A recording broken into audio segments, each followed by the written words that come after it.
Et elle commence à me parler de sa vie. Et là, je suis très gênée. Parce qu'en fait, Laurette, je la suivais sur les réseaux depuis presque 1 an.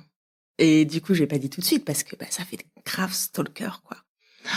Tu te rends compte que c'est quelqu'un que tu suis, que t'aimes bien sur les réseaux. Et tu l'avais pas reconnu? Sur les photos, elle me disait quelque chose, mais j'étais pas sûre. Et d'un coup, en fait, elle me parle de ses enfants. Et là, je fais boy. Et elle me dit, ouais, j'habite à Levallois. Et je me fais fuck.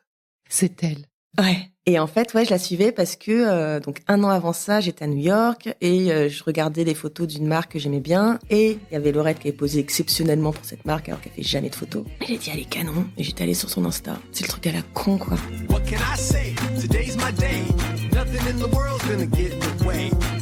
Je suis MC, la rebelle en tutu, et tu écoutes Crush, le podcast qui explore la magie des premiers jours des histoires d'amour. Tous les mardis, je fais la révolution en recevant à mon micro un ou une invitée qui me raconte à cœur ouvert la rencontre qui a un jour bouleversé sa vie.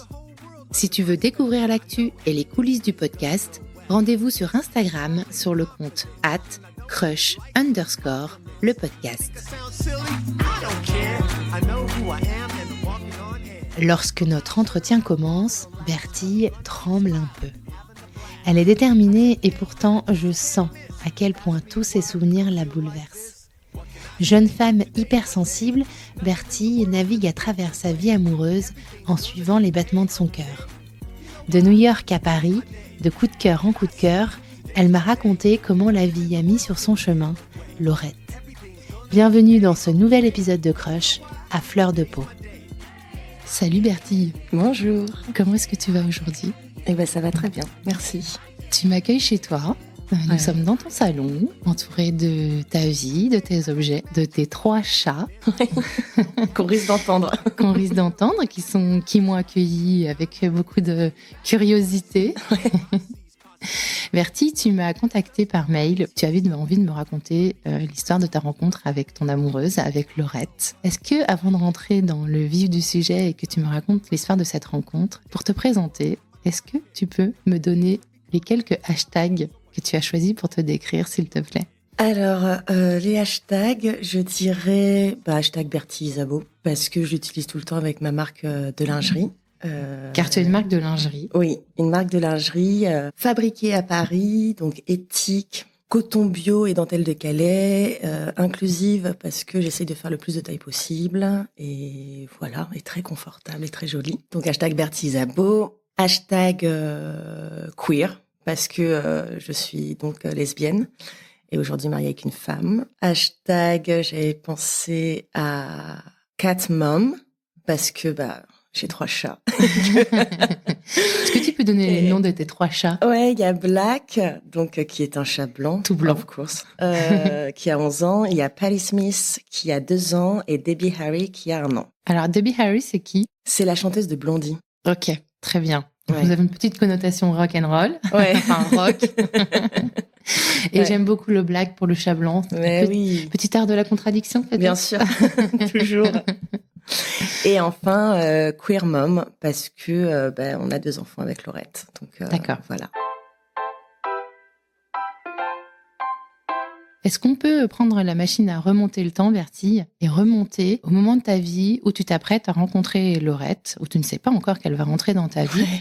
Est-ce que tu peux me dire en quelle année on est, quel âge tu as, et quelle est ta vie à ce moment-là, où tu es, dans quelle partie du monde ? Est-ce que tu as déjà eu des histoires d'amour marquantes ? Alors ouais, je suis on est en 2018. Je vis à ce moment-là à Brooklyn, à New York, depuis 5 ans. J'ai déjà eu des relations marquantes parce qu'en fait, avant de partir avec la personne avec qui je suis partie à New York, j'ai vécu 2 ans et demi avec quelqu'un de terriblement fou. C'est une relation hyper toxique, horrible, rien que je souhaite à personne. Okay. Et en fait, quand ça s'est fini, j'ai rencontré donc l'autre personne qui, au bout de 2 mois, me dit mon job me dit qu'il faut que je parte à New York. Et moi, je dis ok, salut. Ton job te dit que tu dois partir à New York ? Le job du mec en question. D'accord. Et là, je dis ok, salut du coup, si tu pars à New York. Il me fait non, on peut se marier, tu peux venir avec moi. Et moi, à ce moment-là, je sors d'une relation hardcore. Ouais. J'ai un job alimentaire. J'ai 23 ans. Et j'ai OK, on se marie. Et en fait, c'est une porte de sortie pour quitter la France, pour quitter tout ce que j'ai vécu qui était pas cool. Et je pars à New York. Donc, avec cette personne. Alors, cette personne qui est un garçon. Ouais. On est d'accord. Je précise. Ouais. Et en fait, bon, maintenant je sais que j'étais pas du tout amoureuse et que c'était vraiment juste une porte de sortie. Pas très cool, mais c'est comme ça, c'est la vie. Et donc je pars à New York. Et vous vous mariez? Ouais. Avant de partir? Ouais. Pour des questions de papier là-bas ou... Alors, pour des questions de papier, pour que je puisse avoir un visa. Et pour tout le monde, c'est un mariage d'amour. Hein. C'est ça qui est horrible. Mais non, dis pas ça. Mais même pour moi, en fait, j'étais convaincue, tu vois, j'étais dans mon truc et je pense que j'étais pas bien du tout dans mes baskets, donc je pars. Et là, c'est assez difficile parce que je me retrouve toute seule à New York. Ouais. Et la ville, elle est dingue, mais au début, c'est très difficile. Et puis surtout, on n'était pas compatible avec cette personne. Ah mince. Ouais. Tu parles anglais à ce moment-là? Bien anglais? Je pense que je pensais parler anglais. Et puis j'ai dû ouvrir un compte en banque. Et là, j'ai fait waouh, ok. Je comprends rien du tout. Je comprends pas ce que tu me dis, le banquier. Et c'était horrible. Et en fait, puis je trouve un job. Et là, ma vie commence à devenir très cool. Parce que à New York, je peux être qui je veux. En gros, je connais personne, j'ai pas mes proches, je peux vraiment faire ce que j'ai envie. Est-ce que c'est dû à toi, ta situation personnelle, ou est-ce que tu l'associes aussi à la ville de New York? Je crois que c'est à ma situation personnelle. Okay. Ça me permettait vraiment de recommencer. Tu vois, j'étais pas obligée de parler justement de ces 2 années horribles. Je pouvais juste être Bertie, la française, qui venait d'arriver, et c'était trop cool. Et donc, je cumule plein de jobs, ma vie, elle est trop bien. Je change Bertie, ça beau, je sors beaucoup, je me fais plein de potes. Enfin, c'est vraiment... Tu lances ta marque à ce moment-là? Ouais, à New York. À Brooklyn. Ouais. Ok. Et c'est une marque de lingerie. Ouais. On en a parlé tout à l'heure. Et tu produis tout là-bas, c'est ça? Alors, à ce moment-là, quand je commence, je produis tout à Brooklyn. Okay. Le but, c'est d'être local. À ce moment-là, tu dis dans ta tête, New York, c'est mon nouvel endroit de vie, mon nouvel lieu de vie, et je vais tout développer là-bas, ou? Non. Déjà, tu sais, quand t'as un visa, tu sais que t'as un visa pour 5 ans. Ok. Tu sais pas si tu vas renouveler le visa ou pas. Et quand même, ma famille me manque. Tu vois, je perds un grand-père en cours de route. J'ai mes sœurs qui font des bébés. Enfin, il y a des trucs où j'avais beau revenir 3 semaines par an. Parce que du coup, mes seules vacances, c'était pour rentrer en France.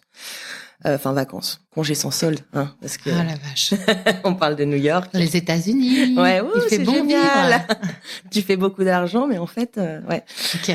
Et je commence à me dire que ça me manque. La France, quand même. J'ai envie d'être proche. Si je suis honnête, j'avais le cul entre 2 chaises. Okay. Littéralement. J'avais envie d'être à Paris et en même temps, j'avais très envie d'être à New York. C'était un peu compliqué. Et puis, il y a eu des vacances au mois de juin 2018. Et en fait, là, j'ai déjà ma nièce qui me dit, elle a 5 ans à ce moment-là, elle me dit, tu sais, Bertie, on a vu, c'est bien New York, mais il est temps que tu rentres. Au bout de combien de temps elle te dit ça? 5 ans. Ok. Et là, je me dis, oh, merde. Elle me dit ça quand même. Donc, je lui fais, chouchou, je te promets qu'en janvier 2019, maximum, je suis rentrée. Donc, en fait, je me mets dans la tête que ça y est, faut que je rentre. Mais ton histoire avec ton mec de l'époque, ça se passe comment? Mal. Ça va pas du tout. On n'est pas compatibles, on se parle pas, on est des colocs, en fait, on se croise. Moi, je suis insupportable parce que je suis pas bien. Déjà, je suis pas hétéro, j'ai pas envie d'être avec un mec, je le trouve saoulant. Lui, il est développeur informatique et sur le filtre un peu autistique. Du coup, il est dans sa bulle à faire son truc, à fumer des joints. Gros geek. Ouais. Alors que moi, je suis tout le temps, par toutes les soirées, en train de... Bon, déjà, je suis sobre, donc le fait qu'il fume, ça me trigger de ouf. Enfin, tu vois, il y a plein de trucs sur lesquels on va pas du tout. Et avant lui, t'avais des relations avec des filles ou avec des garçons ou les deux? Les deux. Et là, en fait, je rentre chez moi. Ok. Je dis donc à ce mec, en fait, c'est fini. Il le prend très mal. Et finalement, il me dit, en fait, t'as 24 heures pour quitter l'appart. Alors que nous étions mariés et qu'on avait l'appart à notre nom à tous les deux. Hein. J'aurais pu rester. En vrai, dire, non, je suis chez moi. Ouais. Mais je suis pas comme ça. J'ai écrit à toutes mes copines. J'ai fait 2 valises. J'ai pris Black, qui était déjà de l'aventure, qui était parti aux États-Unis avec moi. Et je suis partie dormir sur les canapés de mes copines. Une semaine après, je suis revenue, j'ai fait tous mes cartons. J'ai appelé une compagnie pour faire rapatrier mes 12 cartons. Mes 12 cartons sont partis, je lui ai rendu les clés. Et puis là, je me suis dit, je peux pas passer 1000 ans sur les canapés des copines. Donc j'ai fait le meilleur été de ma vie à Brooklyn. C'était franchement trop bien. Et le 5 octobre, je suis rentrée en France. Et ta marque, à ce moment-là? Et ma marque, là, à ce moment-là, elle marche bien. parce que je viens de sortir la 2e collection, donc ça veut dire quand même que j'avais une valise remplie de culottes. Dans les 2 valises, il y en a une avec toute ma prod, parce qu'il était hors de question que ma prod prenne l'avion, en fait. Enfin, le bateau, pardon. Ouais, fallait que tu la gardes avec toi. Ah ouais. Oui, évidemment. Bah oui, je venais de dépenser toutes mes dernières économies. Tu rentres en France avec tes culottes sous le bras. Mon chat. Ton chat. T'es dans quel état d'esprit? T'es triste? Alors, sur le moment, le jour où je prends l'avion, c'est dur. Ouais. Parce que j'ai 28 ans, donc je vais divorcer, ça c'est clair. J'ai l'impression de le prendre comme un échec. Parce que je rentre pas en mode ma marque cartonne, je suis trop heureuse. Je rentre parce que je me sépare, en fait. Et c'est un peu dur. Je me retrouve dans l'appart d'un pote qui me le sous-loue à Paris. Et puis, en fait, les 2 premiers jours, je suis complètement larguée. Mes potes, ils bossent. Enfin, le monde a continué de tourner. Bah oui. Ouais. Et moi, je pensais que tout le monde allait être là. Enfin, c'est très con. Ouais, je suis là. Et donc, les 2 premiers jours, je pleure ma race. Je suis pas bien. Je me dis tout de suite, non, mais faut que je reparte, en fait. Enfin, c'est de la merde. Pourquoi je suis venue Et il y avait une meuf. Bien sûr. Il y avait une meuf. Et il y avait une meuf avec qui j'écrivais beaucoup, machin, que j'avais vue, en tout bien, tout honneur, au mois de juin quand j'étais venue avant. D'accord. Et qui là me dit, bah t'es là, on va se voir, tout. Je suis ok. Et puis on se voit. Et puis elle fait 3 petits pas en avant, 2 pas en arrière. Elle sait pas ce qu'elle veut. Elle me présente à ses copines en disant, non mais c'est une amie. Et en fait, elle me saoule. Je me dis, bah tu sais quoi, je vais m'inscrire sur une application de rencontre. Ah. Parce que là, toi tu m'as gavé. Et juste pour un peu pour la faire chier, tu vois, alors qu'elle le sait pas. C'est complètement con. Et donc, je m'inscris sur OkCupid. Ah, OkCupid. Alors, j'ai déjà entendu parler d'OkCupid. C'est cette appli où tu as un questionnaire à rallonge, genre infini, puisqu'il est alimenté par les utilisateurs, c'est ça? Et en fait, c'est l'application numéro 1 à New York. En fait, ils avaient fait une énorme campagne dans le métro new-yorkais et où il y avait marqué DTF et des gens, tu sais, qui s'embrassent et tout. Et en fait, DTF, ça veut dire down to fuck. Et c'est assez cash. Ouais, c'est poétique. Et je me rappelle parce que je connaissais pas DTF et j'avais dit à ma meilleure pote de New York, ça veut dire quoi DTF? Elle m'a fait, oh boy, down to fuck, B. J'étais là genre, oh ok. J'aime bien cette appli. Et donc, naturellement, j'ai téléchargé cette appli. Et donc, je remplis les infos, machin, puis je swipe. Et je me dis, franchement, c'est pas possible, il y a aucune meuf canon, quoi. J'étais saoulée. Mais je continue pendant 2 jours. Et au bout d'un moment, je swipe et je tombe sur Laurette. Et là, je fais, elle est trop canon. Elle est trop canon. Je swipe dans le bon sens ce coup-ci. Et je vois qu'elle a matché avec moi. Ok, ça veut dire quoi, elle est trop canon? Qu'est-ce que tu vois sur l'appli qui te fait dire qu'elle est trop canon? Son énorme sourire. Ah ouais, elle a un très grand sourire. Oh, j'adore son sourire. Okay. Et donc, je me dis, ouais, elle est trop belle. Et en fait, donc je vois qu'on a matché, mais il se passe rien. Personne n'entame la conversation? Non, comme des lesbiennes. Ah ouais, c'est vrai? On dit qu'une lesbienne qui essaye de te draguer, elle te regarde, t'as l'impression qu'elle veut juste te casser la gueule, mais en fait, non, tu lui plais. Ah, ouais, okay, non, on a du mal à rentrer en contact les unes avec les autres. Et au bout de 2 jours, un soir, vers 23h30, je reçois un message avec marqué « On t'a déjà dit que t'étais canon ». Et moi, je fais « Bon. » Oui, peut-être. En fait, elle était bourrée à mort. Et elle s'est dit « Tiens, je vais lui envoyer ça. » Ok. Et donc là, on commence à discuter. Et on discute pas mal et on se marre. Donc ça, c'était, un vendredi soir. Et on papote et elle me dit, tu fais quoi jeudi soir? Est-ce qu'on peut boire un verre? Et je dis, ok. Ouais, pourquoi pas, vas-y. Donc après le travail, je me chauffe. Je me dis, c'est parti. Tu mettais beaucoup d'enjeux ou pas? Ah, j'étais très stressée. Parce que je la trouvais super canon et que j'avais jamais rencontré quelqu'un sur une appli. Donc c'était ton premier encart, ton premier date sur une appli. Et comme je suis du genre à être toujours très en avance, je me dis, meuf, tu vas pas prendre le métro, tu vas marcher, comme ça t'es sûre de pas arriver trop en avance. Et tu sais, je traînais un peu les pieds parce que j'avais vraiment peur d'être la meuf qui attend dans le bar, tu sais. Ouais. Et ce qui est très drôle, c'est que même pas 100 mètres avant le bar, je m'arrête pour m'allumer une clope et il y avait du vent et du coup, je vois une porte cochère et je me dis, bah, tiens, j'ai mis ma clope là. Pour me donner une constance, quoi. C'est un peu naze, mais... Et au moment où je m'approche de la porte cochère, Laurette, qui faisait la même chose, qui était en train de s'allumer une clope. Ah, c'est vrai? Et là, je fais « Oh, bonjour !» Et elle me fait « Salut !» Donc, on se fait la bise et je fais « Bah, tu t'allumes une clope ?»« Ah, moi aussi !» Et puis en fait, c'est parti. Ok, donc avant d'arriver sur le lieu de rendez-vous, au bar, vous vous croisez sous la porte cochère en train d'allumer une clope. Ouais. C'est drôle. C'est assez drôle. Ouais. Donc, on se met à marcher, genre, ça va, ouais, il est où le bar? Il est là, trop cool, je connais pas, blabla. Toi, ça se met tranquillement. Je remarque un truc que j'aime beaucoup, c'est qu'elle ne jette pas sa clope par terre. D'accord. Elle la jette à la poubelle et je fais, c'est bien. Ok. C'est bien. On rentre au bar et direct, elle me charrie parce que je commande un coca. Car je suis sobre, je bois plus, maintenant, ça fait 13 ans que je ne bois plus d'alcool. Mais elle, à ce moment-là, c'était pas son cas. Et donc, elle me fait, pendant qu'on est une grenadine. Et je fais, j'ai le droit en fait, j'ai le droit. Elle me dit, ouais. Et bon, on se met à parler, ça se passe super bien. J'avais dit à ma meilleure pote, tu m'appelles à 21h02 et comme ça on voit si ça va pas. Et en fait, quand elle m'écrit, je lui dis, tout va bien, vraiment, laisse-moi tranquille, tout se passe très très bien. Et elle commence à me parler de sa vie. Et là, je suis très gênée parce qu'en fait, Laurette, je la suivais sur les réseaux depuis presque 1 an. Et du coup, je l'ai pas dit tout de suite parce que ça fait grave stalker, quoi. Tu te rends compte que c'est quelqu'un que tu suis, que t'aimes bien sur les réseaux, et tu l'avais pas reconnu? Sur les photos, elle me disait quelque chose, mais j'étais pas sûre. Et d'un coup, en fait, elle me parle de ses enfants. Et là, je fais boy. Et elle me dit, ouais, j'habite à Levallois. Et je me fais fuck. C'est elle.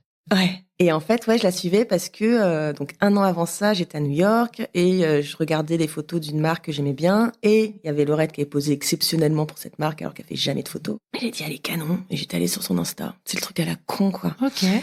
Et je m'étais mise à la suivre. Et donc, les photos de ses enfants, je les connaissais. Ses histoires d'avions ratés avec son fils, je la connaissais.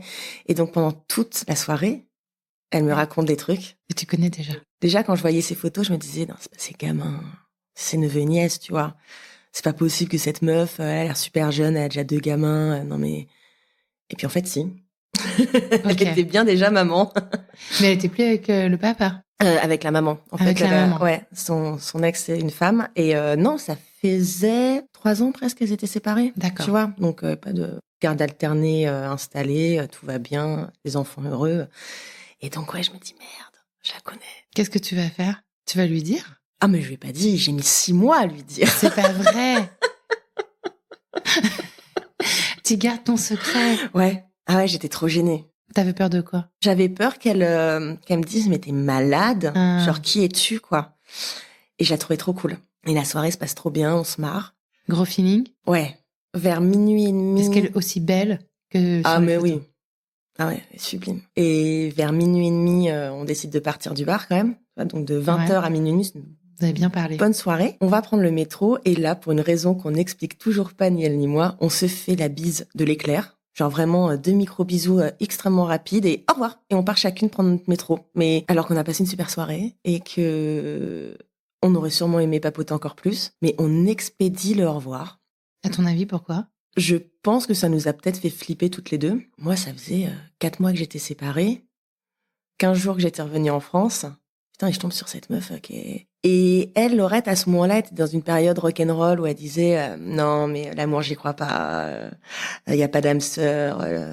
La vie, c'est de la merde. Enfin voilà. Donc et moi, j'arrive. Hello. Are you sure? C'est ça. Donc on est partis toutes les deux très vite. J'avais un énorme sourire, je me rappelle. J'ai appelé ma meilleure pote en disant elle est trop cool, elle est trop cool. Elle était là genre franchement, calme-toi, tout va bien. Et je lui ai reproposé, donc c'était un jeudi, le dimanche, je lui ai reproposé de se voir. Elle m'a dit ouais non, moi je suis en montage parce qu'elle est dans l'événementiel, donc elle pouvait pas. Et donc un peu vexée alors qu'au final elle avait juste son taf, tu vois, quand t'es en train de monter un événement, tu peux pas faire ta vie. Vous aviez échangé des textos entre les deux oui. Après le premier rendez-vous? Ouais, un petit peu. Bah oui, parce que par exemple, tu vois, elle m'avait parlé de son chat Léa, qui passait des heures à se regarder dans le siphon de la douche pendant notre premier rendez-vous. Okay. Et le lendemain matin, elle m'envoie une photo de Léa dans la douche en train de se regarder, alors que moi-même, en prenant ma douche, j'avais pensé à Léa, tu vois. Okay. C'est assez drôle. Tu fais, elle y a pensé aussi.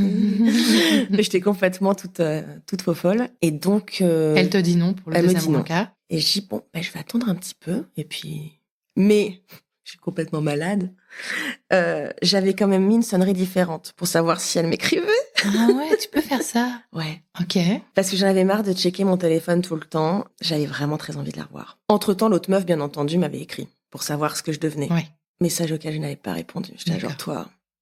ça suffit. C'est mort, je ne veux plus te voir. Et le mercredi, elle m'écrit. en me disant désolée, je suis encore sur mon événement, c'est super chaud, je t'oublie pas. J'ai dit ok, je suis la meuf détachée.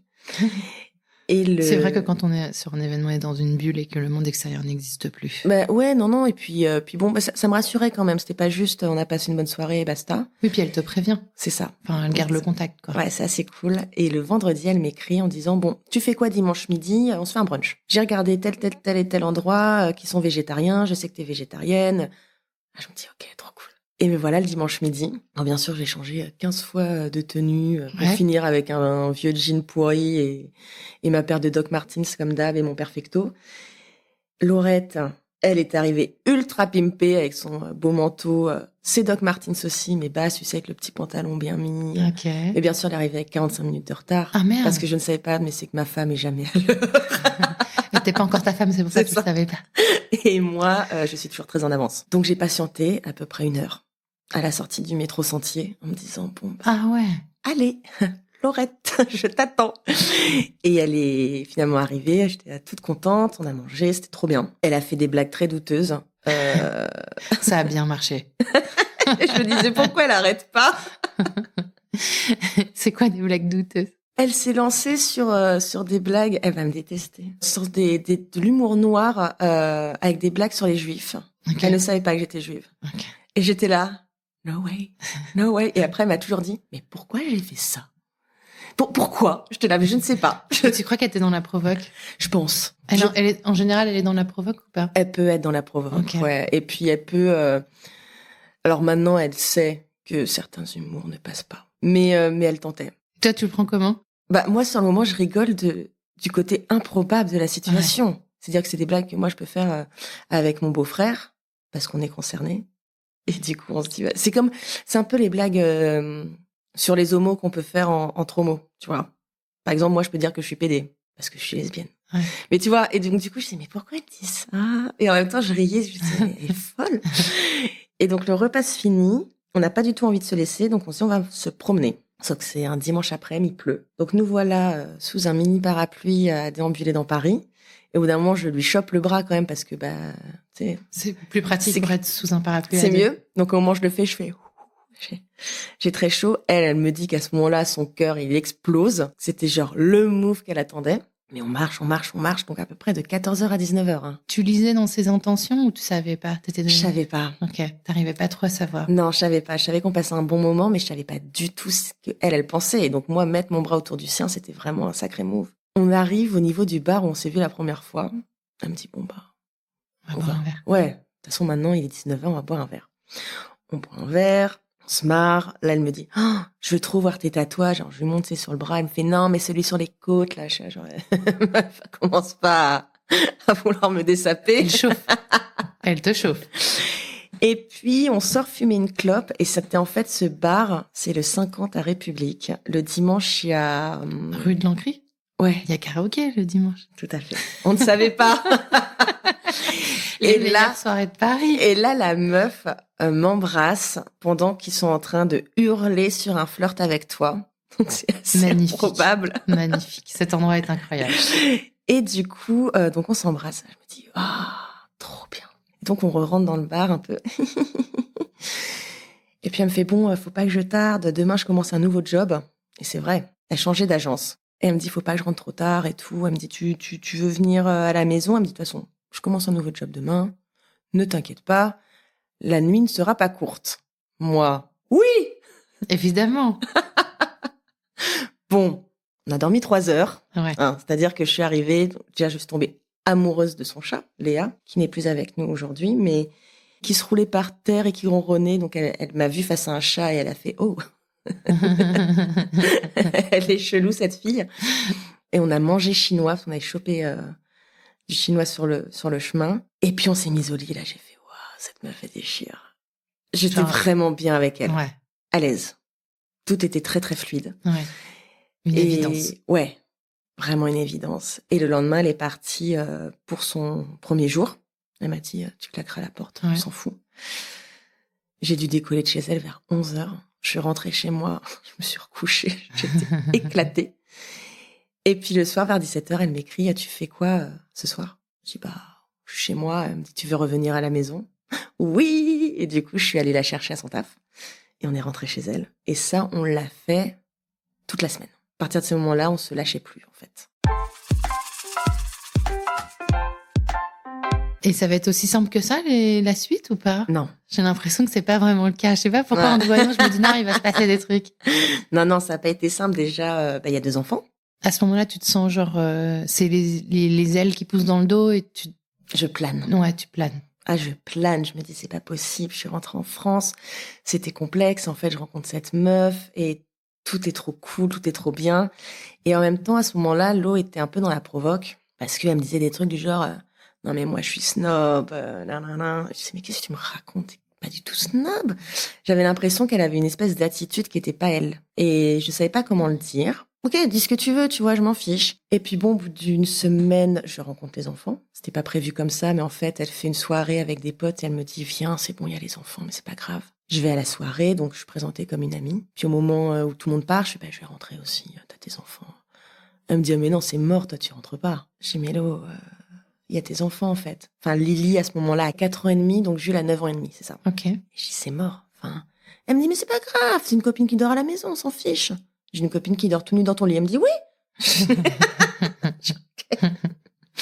Donc je dors. Oui. Ouais, bah oui. Bah, ouais, moi je me dis, ok. Même si je me disais dans ma tête que c'était, fallait faire très attention. C'est des petits humains. Ouais. On peut pas faire n'importe quoi. T'avais peur de t'attacher? J'avais peur de m'attacher, j'avais peur de leur faire du mal à eux, qui s'attachent à un adulte qui disparaît sans suite. Oui, parce que là, il y a rien d'officiel, en fait, dans votre relation. Vous suivez le flow, mais il y a pas de... Ah si, entre-temps, dès le mardi, elle m'a dit, mais on est vraiment, on est amoureuses, enfin, on est ensemble, hein. Je dis, bah, je crois, je sais pas. Ah, d'accord. Ouais, si, on s'est quand même dit que... Il y avait un truc spécial. Ouais. Et donc, les enfants disent rien, puis le soir, Lo me dit, tu restes? Je dis, d'accord, je reste. Et là, il y a Lily qui dit, bé, c'est ton amoureuse, Mamoun? Et Lo qui dit, oui. Et Lily qui fait... Donc voilà. Bon, ils savent que je suis là. Et donc, ça continue comme ça pendant 3 semaines, 1 mois, où c'est trop cool. Donc, quand elle a les enfants, je viens chez elle. Quand elle les a pas, on alterne entre chez moi et chez elle, parce que bon, on a chacune un chat, comme bonne lesbienne qui se respecte. Et la vie est douce. Et au fur et à mesure, en fait, je me rends compte que elle vit sa vie comme elle l'entend. C'est-à-dire que si elle a une soirée, elle y va. Elle pense pas à te prévenir, alors que parfois tu peux l'attendre.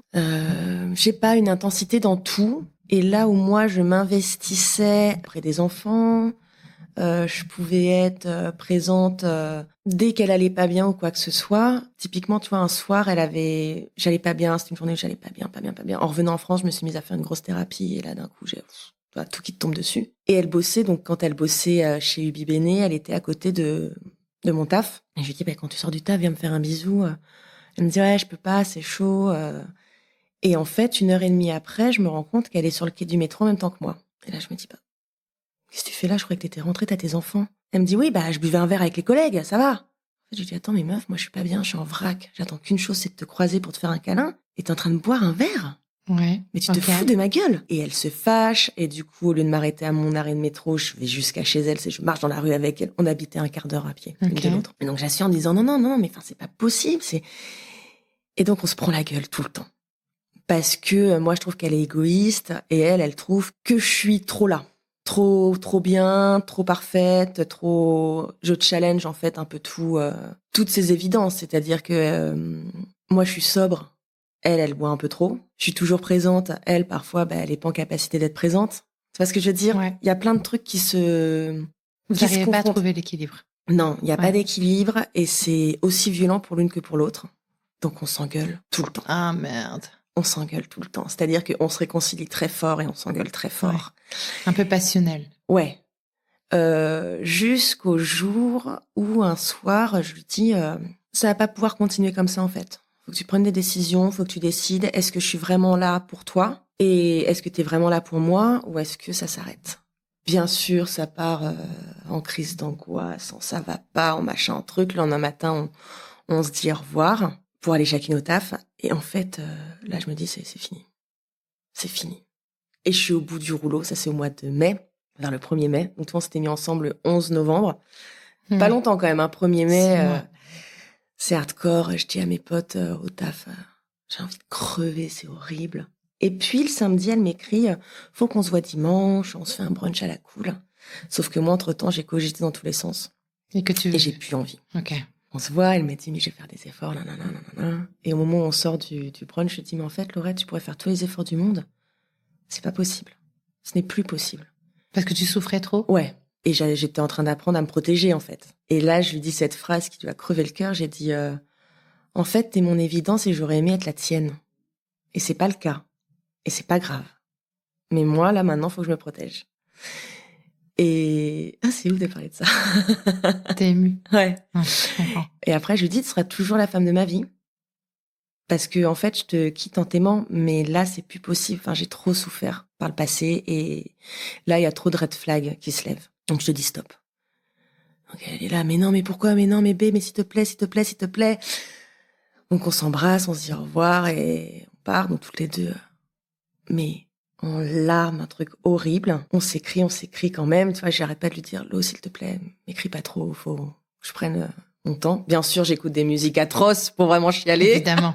Tu sais, je vis le truc à fond, Est-ce quoi. que tu regardes des films de merde? Ah oui, attends, mais je donne tout, quoi. Je me roule dans mon malheur. Je suis pareil. Je suis exactement pareil. Tu sais, je me suis créé une playlist Bad, qui s'appelle comme ça dans Spotify. Et là, j'arrive au taf, je bossais dans un salon de tatouage à ce moment-là. Et tous mes potes me disent, putain, mais faut que tu manges, mais regarde comment t'es. Tu sais, je bouffe pas, ça, je fume juste des clopes en buvant du café. Ils me disent, c'est pas possible, quoi. Un gros chagrin d'amour. Horrible. Ouais. Lo me dit, le mardi soir, est-ce qu'on peut se voir, s'il te plaît? Et là, improbable, j'arrive en conquérante. J'arrive, je bois un café, enfin, tu sais, je bois un coca, je lui fais une bise, je fais ça va? Bah alors, ça va pas, toi? ouais, et c'est un peu genre, mais un super. Et elle est tout chaton, tu vois, toute. Ça va pas, t'arrives pas à tourner la page? Ouais, je suis désolée. Horrible, mais quand j'y repense, ça me brise le cœur. Mais je pense que c'est une manière pour moi de montrer que moi, ça allait. Et que ça allait aller. De faire croire que ça allait. Mais bon, quand même, on rentre de place de Clichy à chez moi, du coup, à centre de Clichy à pied. Et puis avant de partir, je lui fais un gros hug, quand même, pas déconner. Et elle me dit, on se revoit bientôt. Je dis, ouais, ok, rentre bien, bisous. 2 jours après, c'est mon anniversaire, of course. Bien sûr, elle m'offre les cadeaux qu'elle avait déjà achetés, en fait. Et elle me dit, on peut se voir, aller chez toi pour regarder un film ou je ne sais pas. Je dis, ok. On regarde un film. Je crois qu'on regarde le spectacle, docu-spectacle de Beyoncé. En plein milieu, je me mets à chialer ma race. Elle me dit, ça va pas. Je dis, ben non, ça va pas. Putain, mais t'es là chez moi comme si de rien n'était, alors que ça va pas. Bref, ça repart dans des discussions horribles. On finit par faire l'amour, of course, où c'est parfait. Le lendemain matin, on repart chacune de notre côté en larmes. Mais là, vous êtes séparés? Oui. Okay. Alors, notre blague maintenant, c'est de dire, it was a break. We were on a break. Et à chaque fois, Laurette a fait no. Donc, c'est très, très drôle. Et donc, tu vois, passe des petits moments comme ça, sur 15 jours. Un soir, elle m'écrit à 00h30 en me disant, putain, B, en me retirant ma lentille, je crois que je me suis niqué l'œil, ça va pas du tout. Elle avait ses enfants chez elle. Ok, saute dans un taxi, viens me chercher, on va au 15-20, je m'occupe de toi, y a pas de souci. Non, mais ça va. Et moi, je sais pas pourquoi, j'insiste pour l'accompagner au 15-20. Donc, entre-temps, elle appelle son ex qui habite à 2 rues, qu'elle vienne dormir chez elle pour s'occuper des enfants, parce que pas les laisser tout seul. Ouais. Moi, j'enfile mon jean et tout. Et au moment où je monte dans le taxi, je reverrai toujours cette scène. Elle est à l'arrière et puis elle me fait « Salut ». Je dis « Mais ça va ton œil ?» Elle me dit « Ah oui. » Tu sais, avec ses lunettes et je fais « Ok ». Donc, on arrive au 15-20. Là, on prend un ticket, mais on pense pas aller à l'accueil. Du coup, on patiente 2 heures pour rien. Bon, on papote, hein. Tu vois, il est 2 heures du matin. Au bout d'un moment, on papote. Elle se fait ausculter. Finalement, il faut juste qu'elle mette des gouttes. Enfin, il y a rien. Ouais. Il y a rien à son œil. On repart. Elle a l'art du scénario, quand même. Elle est magique. Et cette histoire, tu sais qu'on a toujours le petit ticket du 15-20 parce que c'est quand même absolument magique. Et au moment de rentrer, elle me dit, bon, je te dépose, je retourne chez moi. Et je dis, mais tu déconnes ou quoi? Tu vas pas être couché dans le lit où il y a ton ex. Et puis quoi, les enfants demain matin, ils voient maman et Mamoun dans le même lit? Et là, elle me fait, pas de souci. Donc, elle vient avec moi. Et c'est pas, je vois que dans son sac à dos, elle a déjà son lisseur, son slip. Elle avait tout prévu. La meuf avait tout prévu. Donc, je dis rien, je rigole. On passe une super soirée, une super nuit. Le lendemain matin, elle repart. Et je sais pas ce qui me prend dans la journée. Je me dis, mais en fait, faut arrêter avec ces allers-retours, c'est fini. Donc tu dis, là, tu te dis, Là, c'est je fini. dis, ça y est, c'est fini. Je veux plus. Ok. Ce soir-là, je suis malade comme un chien, je vomis, je suis au bout du rouleau. Parce que je me rends compte que là, j'ai vraiment mis un stop. On est le jeudi soir. Le vendredi, pas de nouvelles. Le samedi, elle m'écrit un peu, mais bon, elle était à un mariage, elle est à moitié bourrée, donc j'ai rien. Et là, j'étais juste avec mes potes, donc tatoueurs au shop. Ils me font, ouais, tu fais quoi ce soir, Bertie et tout. Je dis, bah, ce soir, je crois que je vais aller retrouver la femme de ma vie. Et ils me font, quoi? Putain, t'y retournes encore? J'ai dit, mais ce coup-ci, c'est la bonne, en fait. Donc, je me pointe chez elle. Alors qu'elle n'est pas prévenue. Je toque. C'était aussi pour moi un moyen de voir, tu vois, si entre-temps, elle avait pas invité une autre meuf, ou Ok. si... Enfin, tu vois, j'avais besoin d'arriver à l'improviste et voir si elle était là. Complètement bête. Et donc, je toque, elle ouvre la porte, elle me fait, qu'est-ce que tu fais là? Je dis, est-ce que t'es prête, ce coup-ci, à ce qu'on fasse les choses bien? Et elle me dit, oui. Donc, du coup, elle me serre dans ses bras, c'est trop bien. Elle devait partir le lendemain matin en événement, bien sûr, pour 10 jours. Mais elle réussit à appeler son boss, elle lui dit, alors j'arriverai sur l'event lundi matin. Elle dit, parce qu'en fait, décharger des camions, je suis directrice de prod, donc je commencerai lundi matin. Donc on gratte une journée ensemble. Et à partir de ce moment-là, ben, on s'équilibre vraiment. Ok, c'est le happy ending en fait quand t'arrives sur le pas de sa porte. Ouais, ça y est. On est d'accord, c'est la fin du film. Ça y est, c'est... Les obstacles ont été surmontés. Ouais, ça y est, c'est enfin de chill. Et là, c'est trop bien. Donc à partir de là, votre histoire d'amour Elle sereine. roule. Ok. Mais à ton avis, qu'est-ce qui s'est passé? Quelle a été la prise de conscience? Et pour toi et pour elle, pour que on passe d'une phase un peu chaotique, passionnelle, où il y a un peu d'incompréhension et tout, à un truc qui fonctionne hyper bien? Je pense que Lo était persuadée de pas pouvoir être aimée. Enfin, elle pensait pas être aimable en fait par quelqu'un. Et moi, je suis arrivée avec tout mon amour et ma bienveillance. Et je pense que c'était trop pour elle, tout simplement. Et en fait, d'un coup, elle a compris que ça pouvait fonctionner, quoi. Qu'on pouvait être heureuse et que... Puis en plus, elle, ce qui lui a crevé le cœur pendant ces 15 jours où on n'était pas ensemble, c'est que les enfants, tous les soirs, lui disaient « Elle est où, B? Elle vient, B ?» Ouais. Et si c'est putain. Ouais. Elle leur a pas dit pendant tout ce temps-là. Et c'était horrible. Et moi, je m'étais attachée à eux, j'avais envie de les voir, puis j'avais envie de la voir elle. Il fallait juste, en fait, qu'on mette des bonnes bases. Et Laurette, on lui a jamais mis de base. Personne lui a jamais dit stop. Et moi, je lui ai dit, mais stop, t'arrêtes ta merde. Ouais, t'as mis les limites. C'était il y a 5 ans. Depuis, on a emménagé dans notre appartement à nous.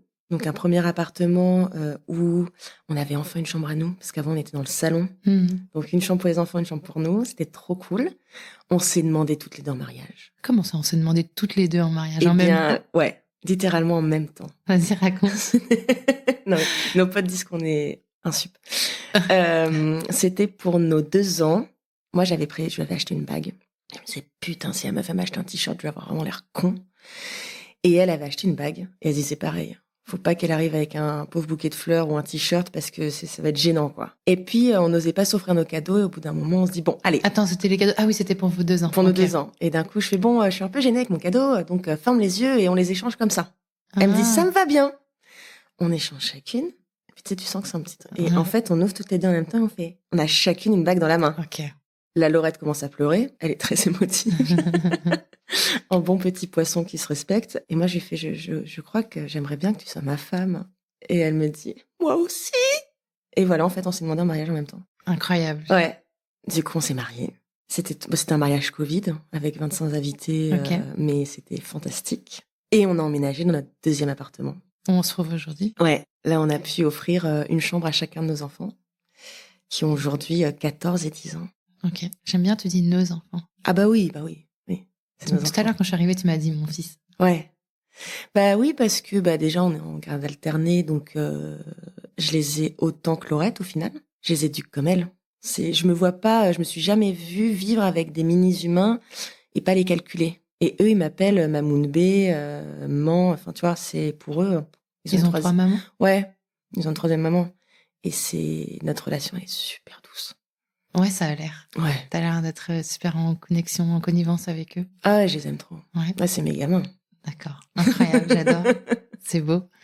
Qu'est-ce que tu te dis, toi, Bertie, sur cette rencontre? C'est un moment où t'étais pas très bien. Tu sais, il y a un truc qui est récurrent dans les histoires qu'on me raconte, c'est que souvent la belle rencontre arrive quand on est bien dans ses baskets. J'appelle ça le syndrome bien dans ses baskets. Quand on est à l'aise, quand on est bien avec soi-même, qu'on a fait un peu, tu sais, ce travail d'introspection, qu'on sait ce qu'on veut, qu'on a nos limites et tout. Là, c'est pas le cas. Non. Parce que t'étais dans un moment plutôt down. Tu rentrais de New York, donc t'étais quand même dans une période de transition où ça devait pas être très clair dans ta tête. Ah non. Qu'est-ce que tu te dis, toi? Pourquoi elle a été sur ton chemin? Qu'est-ce qui a fait que ça a marché entre vous, finalement?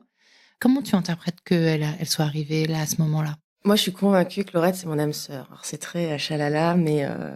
On a le droit d'être chalala, surtout dans Crush. Ouais, c'est ce que je lui avais dit au bout de 3 semaines ensemble. Je lui avais dit, putain, mais je t'ai enfin retrouvée, quoi. Et alors là, elle a fondu en larmes encore. D'ailleurs, à ce moment-là, je lui avais aussi dit que je l'aimais trop pour l'épouser. Parce que vu qu'on sortait toutes les deux d'un mariage raté, c'était... Puis bon, entre-temps, on a changé d'avis. Mais ouais, Laurette et moi, on s'est croisés toute notre vie. Littéralement. C'est-à-dire que, par exemple, très drôle, à 4 ans, enfin moi 4 ans et elle à 8 ans, on était dans la même salle pour l'avant-première du Roi Lion au Grand Rex, le même jour. Ah, donc vous vous êtes croisés toute notre vie. Ouais, ok. Elle a fait ses études dans la même rue où moi, à un moment donné, je bossais.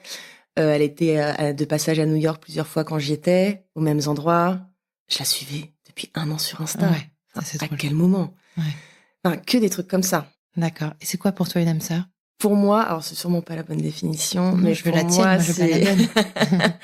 C'est la personne avec qui tout connecte.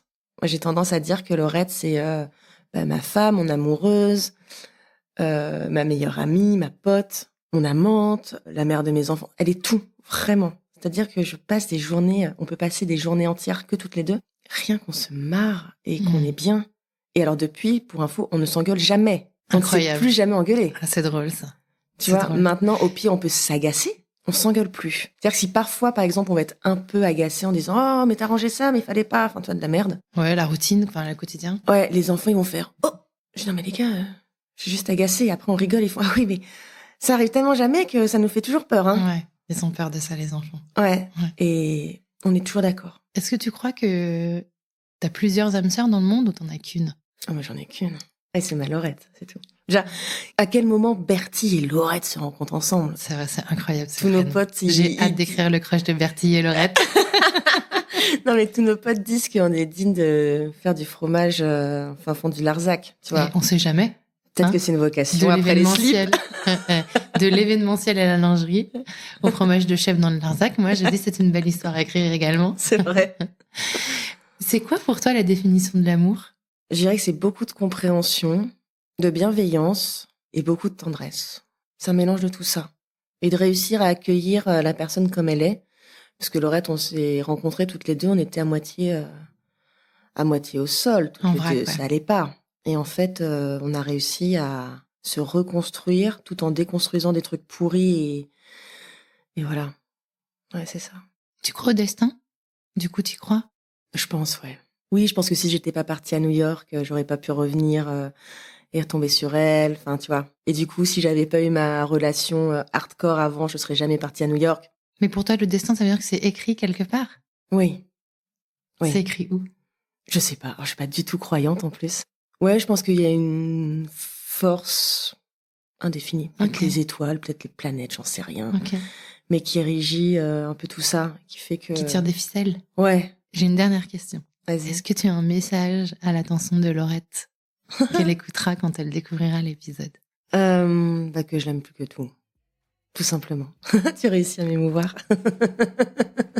Et aussi que je la remercie pour la famille qu'elle m'a offerte. Merci Laurette. Et merci Bertie. Merci à toi.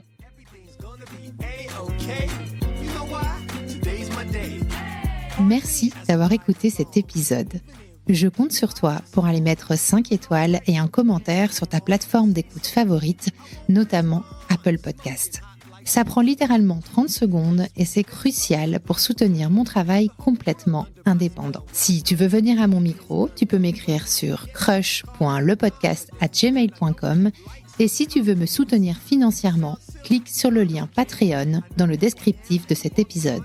1000 merci pour ton écoute et à la semaine prochaine pour un nouveau Crush.